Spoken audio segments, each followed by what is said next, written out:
Over the years, I have sat across the table, the room from many experts in the medical field to only hear that because both sides of my family have thyroid disease, it's inherent that I will, or that I did.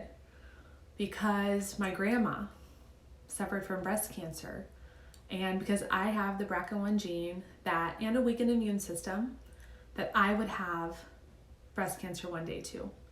Oh, and the eczema that covered my face, my neck, all over my body, that was an autoimmune condition. And that meant my body was attacking itself and there was nothing that we could do because all of these conditions were genetic. This is so many of my clients that I work with too. They'll come to me with arthritis, degenerative disc, depression, anxiety, and they're told these conditions are genetic. We can manage with medication, we can manage with surgery, but because this is in your genome, your genetic code, there's not a whole lot we can do. So how did I get from where I was with a genetic predisposition to be really, really sick at 25 years old, bedridden sick, had to quit my job, and I was being told, this is in your genes, Jen, autoimmunity is in your family, this just might be your reality. And how do clients come from, in their 50s and 60s, getting off their meds and living new quality of life after these genetic conditions? Let me ask you this, or let me reframe this in a new way. If healing is awakening, then our health is directly related to our consciousness. So how did I leave this fear narrative that had me pigeonholed into a really crappy quality of life? And how do I walk clients through this? Yes, it's the food, and yes, it's the energy that we'll get into, those types of medicine. But the first step is shifting our consciousness and our awakening. So I literally had to look at the medical system that I have been immersed in, that I was educated, trained, had spent thousands of dollars. And I think that's why it's so hard for a lot of us healthcare practitioners to even consider something else or anything that what we've been taught, because we have put so much time and so much money into our education. So why would we question anything there? Well, I was crazy enough to believe that something could shift for me, and it did. So one way that we can explain epigenetics or genetic predisposition to certain conditions, we can relate it to epigenetics and talk about the genome.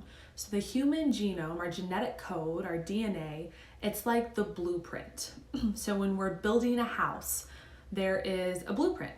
And if everything goes as planned or as instructed, that blueprint will be how the house turns out. Well, as humans, as these powerful light beings in a body, we have the say in how this blueprint turns out. So our genetic code, it's like the blueprint. We are the contractors.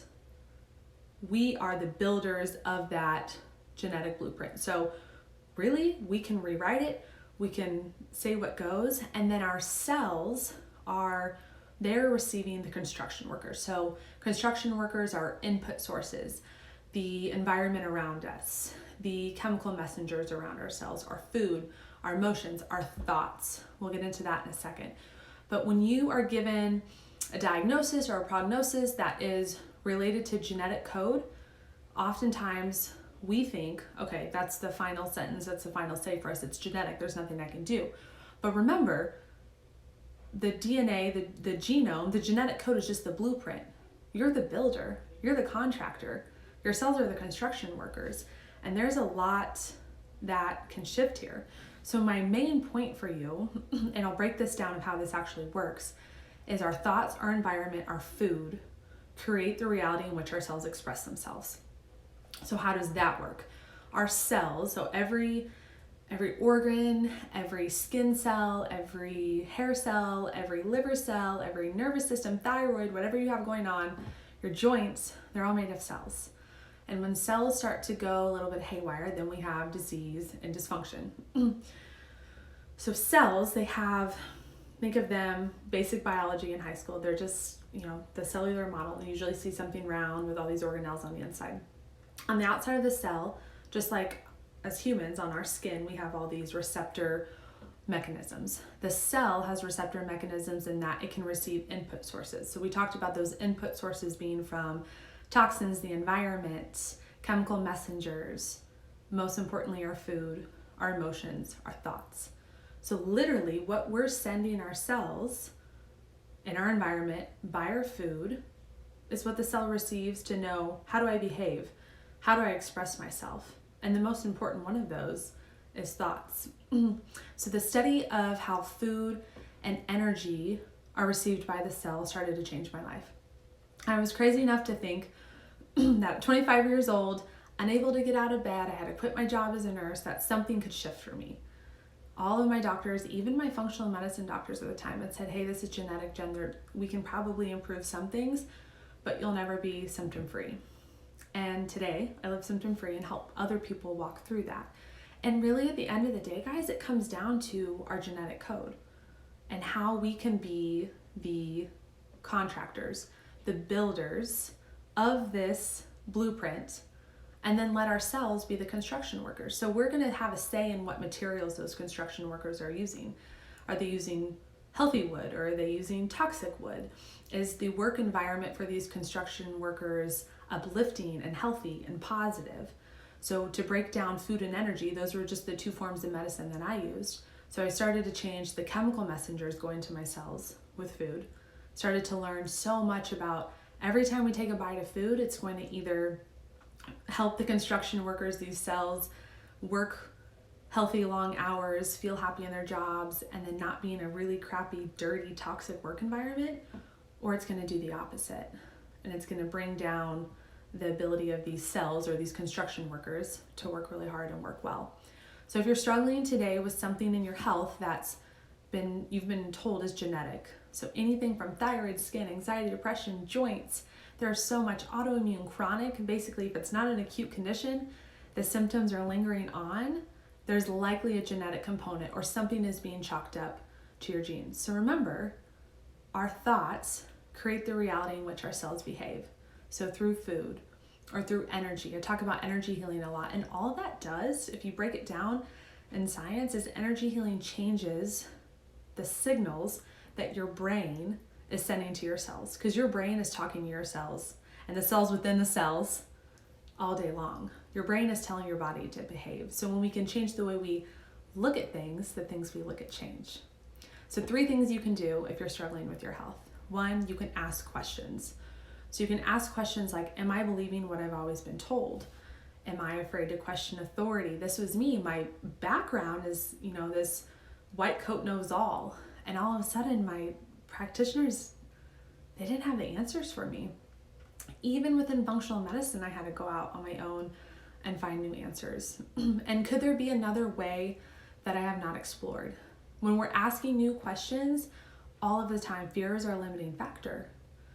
We're afraid to step outside what we've been told, question authority. The second thing we can do after we start asking questions is consider a new reality. And this is really important. The clients that I work with, we start to do this North Star vision at the beginning of a healing journey, because what if you could just imagine or feel your body healed, feel it whole before that even happens? When you can feel that, your brain, your subconscious will start to send that energy, those receptors will start to pick up on this new reality that your brain's creating. And this is so true. The book, The Biology of Belief by Bruce Lipton, PhD, he wrote this amazing, amazing book. And if this genetic topic interests you, you have to check it out. And then number 3, so ask questions. Number 2, consider a new reality. Number 3, believe in miracles. And that's what I did. I was just crazy enough to believe that something could shift, even if all of the odds said, or 99% of people couldn't reverse this condition, I was going to be the 1%. But the odds are much more in your favor than that. Believe in miracles after you consider this new reality, because chances are your condition can be healed by looking at yourself like, I'm the contractor, I'm the builder to this blueprint I've been given, but I'm controlling what is happening. And these construction workers, your cells, once you give them the right tools, the right materials to build this house on a solid foundation, this happy, healthy home, they're going to do what they're designed to do, and your body's going to feel really good. So I know this to be true, that I'm made by the very same cells, by the same creator as you. And if my body and all my clients' bodies that are reversing their genetic conditions using epigenetics can do this, so can you. You can read more about epigenetics. I'll break down the science, the nitty gritty. I'll go into Bruce Lipton's book a little bit, go through his key points and talk about how to use epigenetics to change your health. And you can check that out on my blog, middaypigeon.com. So if you have questions, you can go ahead and drop them below and I'll answer them on my next live or in my next blog.